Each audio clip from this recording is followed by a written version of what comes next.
In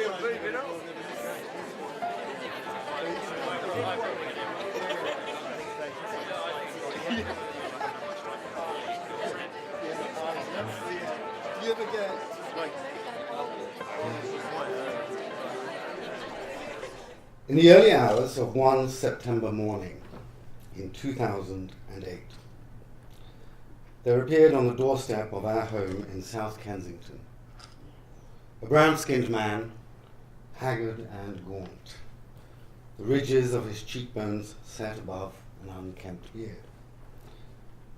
He was in his late 40s or early 50s, I thought, and stood at 6 foot or so, about an inch shorter than me. He wore a Berghaus jacket whose Velcro straps hung about unclasped, and whose sleeves stopped short of his wrists, revealing a strip of paler skin above his right hand where he might once have worn a watch. His weathered hiking boots were fastened with unmatching laces, and from the bulging pockets of his cargo pants, the edges of unidentifiable objects peeked out. He wore a small backpack, and a canvas duffel bag rested on one end against the doorway. The man appeared to be in a state of some agitation, speaking, as he was, not incoherently, but with a strident earnestness, and evidently without regard for introductions, as if he were resuming a broken conversation. Moments passed without my interruption as I struggled to place something in his aspect that seemed familiar. But what seized me suddenly was a German name I had not heard in nearly 2 decades. At the time, the details of those moments did not impress themselves individually upon my consciousness. Only later, when I started to put things down on paper, did they give themselves up to the effort of recollection. My professional life has been spent in finance, a business concerned with fine points, such as the small movement in exchange rates on which the fate of millions of dollars or pounds or yen could hang. But I think it is fair to say that whatever professional success I have had,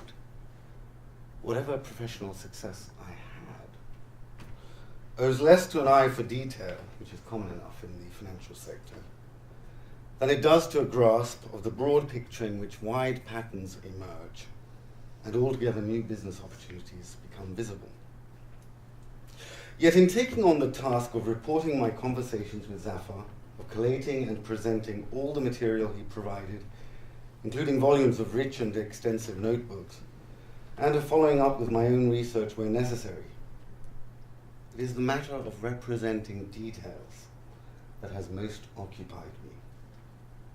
The details, to be precise, of his story, which is, to risk putting it in such dramatic terms as Zafar would deprecate, the story of the breaking of nations, war in the 21st century, marriage into the English aristocracy, and the mathematics of love. About 80 pages later, this chap who appeared at the doorstep of our narrator, he's telling the narrator a story, and he's taken the narrator back to an episode in Zafar's life when, at the age of, well, he says 12, but it turns out he was 10. At the age of 10, he was sent back from this country to Bangladesh to meet someone very important to him. And that journey is fraught. In fact, we joined him after he has narrowly escaped death. He got off a train that had come to a stop at a bridge where the train driver had got off and talked to the locals about this bridge that didn't look quite robust enough for a train. And Zafar decides just to walk across the bridge and join them when they come across. Later, the train crashes into the river, and from there Zafar makes his way to this village. At one point, hitching a ride with a UN Jeep or Pajero, Something actually hangs on there, that's why I drew that distinction. Not here, though. So here we are. As the tangle of forest gave out to an open space, there came into view a long, wide field with the orderly appearance of cultivation. At its far end, it swept into a hillock, on which there squatted a low tree with long branches reaching out like the wires of an umbrella. Aubergines were, as I came to learn, grown in that field. And over the next 4 seasons, when they were chest high, I would help to harvest them. To the side of the field, in a depression in the soil which was otherwise unmarked, was the grave of my grandfather. When King Fahd of Saudi Arabia died in 2005, he was buried the following day in an unmarked grave, in accordance with the austere practices of the dominant Wahhabi variety of Islam. Saudi Arabia did not declare a period of national mourning. The national flag was not lowered, and government offices did not close. The idea is that we return to God with nothing, each standing equal to others, death, the great leveler, treating king and pauper alike. At the other end of the spectrum, let me add, by the way, if you visit the Ottoman cemeteries in Istanbul, such as the vast grounds at Eyüp and Karakahmet, not only will you see elaborately carved stelae marking the site of the Muslim dead, but you will also find many headstones topped with carvings of hats and headgear corresponding to the deceased's station in life. The Pasha's fez, the Janissary's borg, and the bashliks of courtiers. Ottoman class was preserved in death, a heresy, presumably, in the eyes of Saudi Muslims. The hillock at the end of the field belonged, as I would learn, to the family. But it was where, with my grandfather's blessing, the local Hindus would bring their cows to die, in a part of the world where, historically, varieties of religious practices, not just Hinduism, Buddhism, and Islam, but varieties within each, carried on side by side. In fact, many intermingled to form syncretic faiths, which is apparent even today in the practices of Muslim celebrities in London.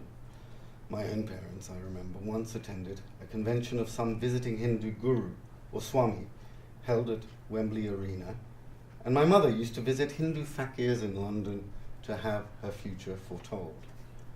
All this is by the by, and indeed, I came to learn these facts only later, and only later still would I grasp the significance of such things in the War of 1971.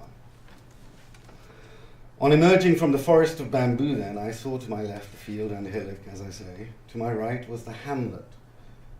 My body sensed imminent relief, and I could feel the sinews of my legs begin to yield to their tiredness. I approached the cluster of mud huts and shacks that comprised the family homestead, my grandfather's and his sons. Perhaps it was a kind of home. Something from infancy came down to me, not a memory, but an echo heard many years later. The moonlight threw a blue-white powder over the area, and I saw the moon itself glancing off the taut skin of the pond, bursting on the leaves of the coconut trees, transfiguring them into torches of velvet green.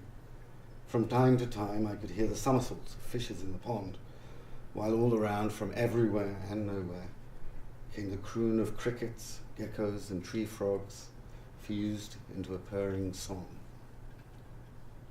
A memory inside me was trying to wrestle its way through to consciousness. But to know that you once saw the same things, a landscape, a hamlet, and a house, in an altogether different way from how you see them now, and to know this without being able to recall the former memory itself, can cause a disembodying sensation.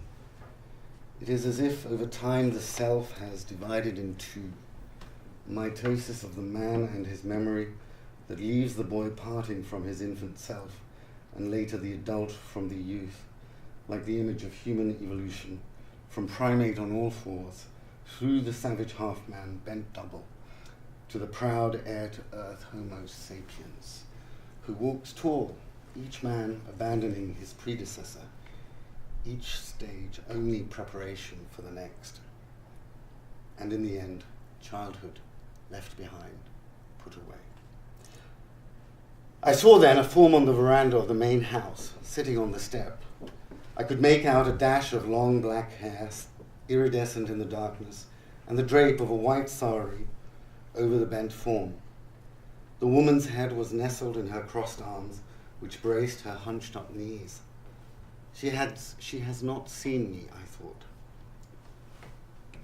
I stood there, taking in the gifts of my senses, crickets plucking the air, the forest rising behind the huts, the treetops knitting into the blue fabric of the night, one moon shimmering in the sky and another floating on the surface of the pond. I picked up a loose stone and tossed it into the pond to watch the water strike up in a vibrating luminosity in remarkable geometric precision.